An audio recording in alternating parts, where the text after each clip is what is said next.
Well-being can be described as a state of being content, comfortable, happy, and healthy. It has multiple dimensions such as physical, mental, and social well-being.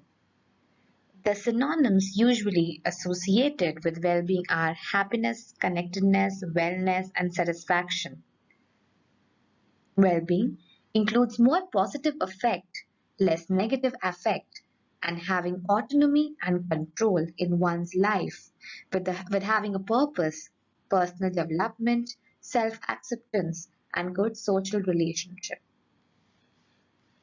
Well-being includes more positive affect, less negative affect, and having autonomy and control in one's life with having a purpose, personal development, self-acceptance, and good social relationships. The ABC of well-being in the current times is an effective tool to manage negative emotions and promote positive emotions. A stands for autonomy, to achieve a sense of autonomy in current times. Following these things can be done like structuring your day, craft element of your work, learn a new skill, focus on maintaining work-life balance, and have some time for self-care. B stands for belonging. To achieve a sense of belonging with others in times of social distancing is to reach out to others, ask them how they are, share the positive elements of your day, however mundane or superficial you think they are.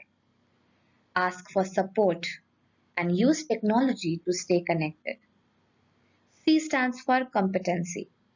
To gain competency in this time and gain control over our lives and feel productive is important. And it can be done by gaining knowledge through online resources, taking pride in the little things that you get done, that only ends up reinforcing self-worth, which is very important during this time. Also help if we recognize that it is okay to not get everything done in a day and take small steps every day towards your goal. It's important to have and find a purpose of your own. Remember that purpose and realize that things have not changed much, and usually you can still continue on your pursuit of your purpose.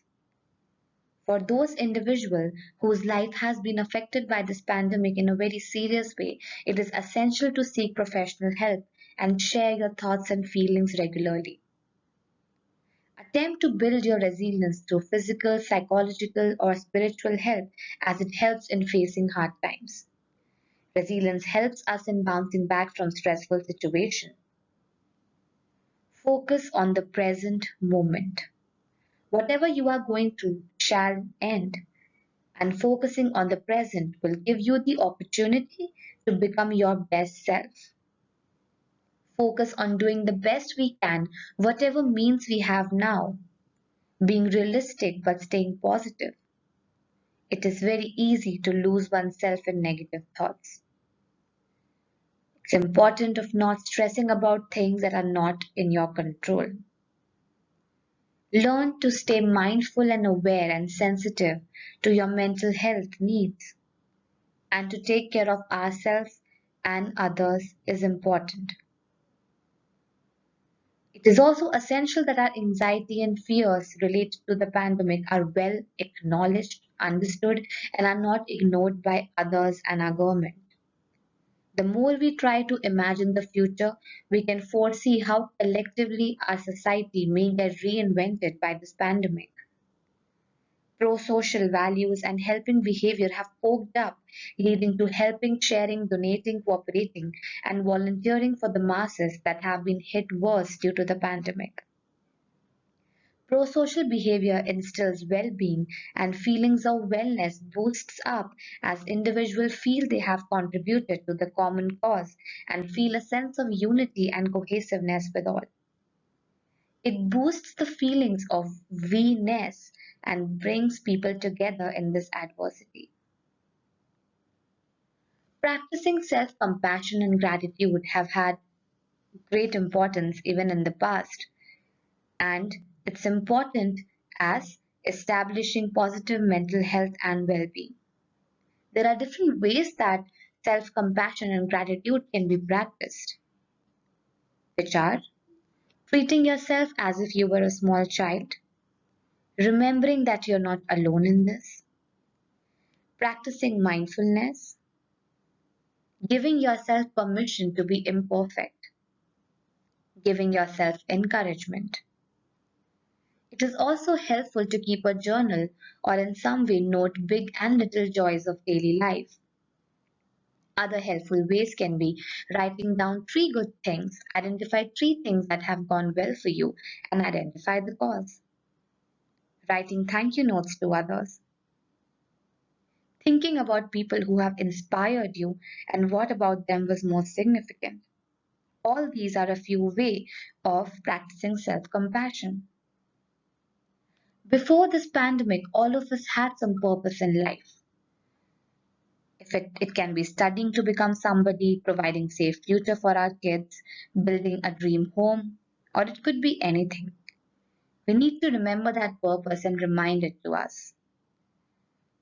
We can psychologically take on the current pandemic more effectively if we learn to face COVID, where F stands for focus what is in your control. You have control over the here and now and not the past or the future. A stands for acknowledge your thoughts and feelings. Notice and observe your emotions, urges, and thoughts.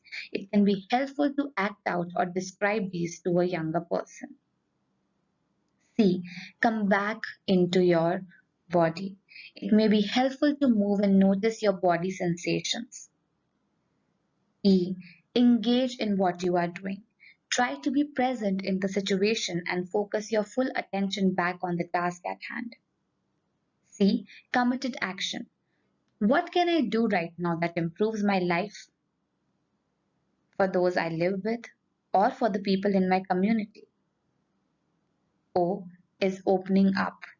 Make room for difficult thoughts and feelings. Be kind to yourself. V stands for value. What do you want to stand for in life and in this crisis? And how can I turn these values into behavior? I stands for identifying resources. These resources should be reliable and trustworthy. These resources can be family, acquaintances, friends, colleagues, or organization. They also are those who offer help, support, guidance, and assistance. D. Disinfect and distance. Remember to distance physically but not emotionally. In this lecture, we have studied about what we understand by well-being, the ABC of well-being and its meaning, ways to build resilience, and ways to practice self-compassion and gratitude to cope with this time effectively. Through this course, we have discussed various aspects related to psychological health during the times of COVID-19 pandemic, the relationship between the pandemic and mental health by understanding the mind-body relationship, the psychosocial and financial issues cropping up in this time. We have also discussed various ways on management and coping during this time and how to build flexibility, practicing self-compassion, and learn to face COVID.